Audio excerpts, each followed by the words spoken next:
ही आहे परिस्थिती विश्रामबाग चौकाच्या पुढे हलदार चौक. काम चालू आहे. हे बघा, आत्ता रात्रीचं हॉटमॅक्सकरण करण्यात आलं. हे सगळं थर्ड क्लासच आहे.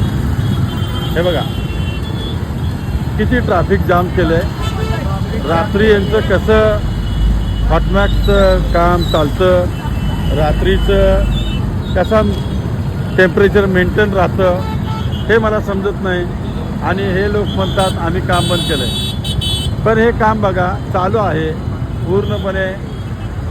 महानगरपालिका नाही आहे तर आता ही PWD जनतेचा पैसा मातीत घालू लागल्या.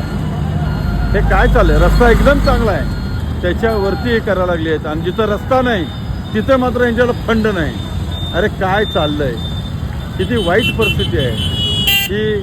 समजून घ्या. PWD करानो, जागे व्हा. जनतेचा पैसा मातीत घालू नका, नाही तर देव तुम्हाला मातीत घालेल. हे लक्षात ठेवा. धन्यवाद.